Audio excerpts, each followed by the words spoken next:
In this video, I'm going to talk about the fifth change in the sensitivity analysis. In this change, we are going to add a new variable. You will see that this is actually quite similar to the fourth change in the previous video.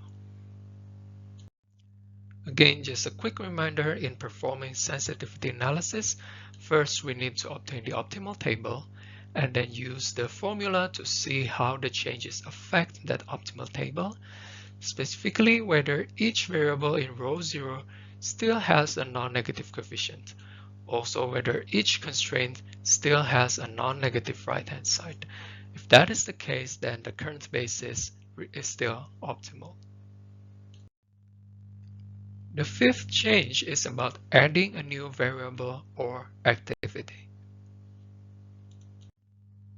So suppose in the Dakota example, now we have a new product which may be sold for $15 and consumes 1 unit of lumber, 1 finishing hour, and 1 carpentry hour.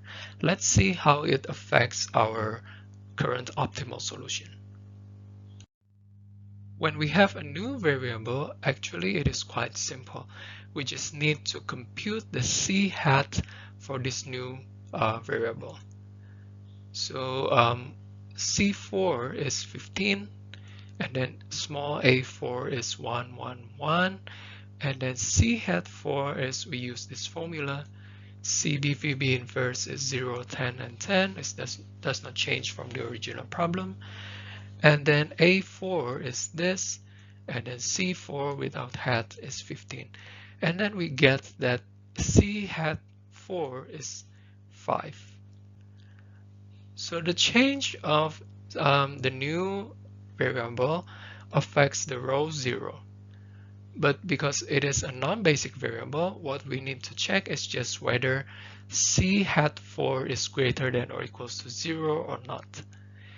If it is greater than or equals to 0, like in this case, it means that our current basis remains optimal. So the addition of this new variable does not affect our current optimal solution. In other words, the new product is not attractive enough to be produced. So we will still produce the products that is in our current optimal solution. We are not going to produce this new product. Okay, so the key here is that when you have a new variable, you just need to check the C hat for that new variable. If the C hat is greater than or equals to 0, the current basis remains optimal. If not, then you compute the new C hat and the new column for this new variable, and then append it to the old optimal table, perform simplex as usual. For the sixth change, adding a new constraint, we are going to talk about this when we discuss about dual simplex.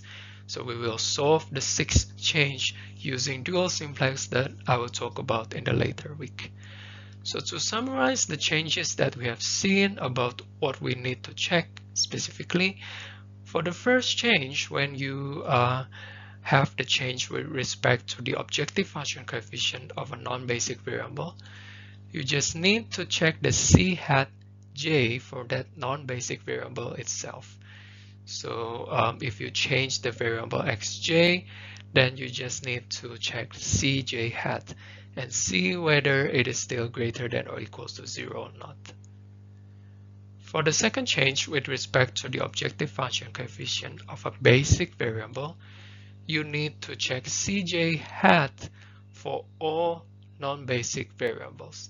Okay, so remember that you need to check all the C hat j for all non-basic variables, while the Cj hat for the basic variables, they are still 0. For the third change, you need to check the right-hand side, whether they are still non-negative or whether they are any of them becomes negative. And then we haven't solved this because we are going to solve this using dual simplex.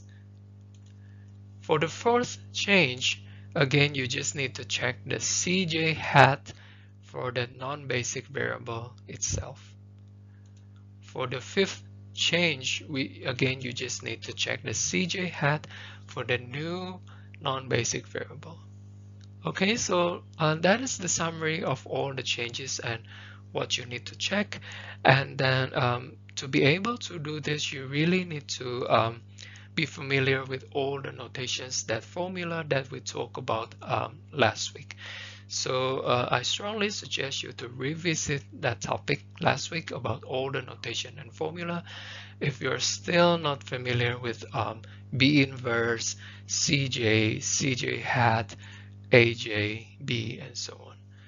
So that's the end for the sensitivity analysis topic for this week, and see you on the next week with the next topic. Thank you.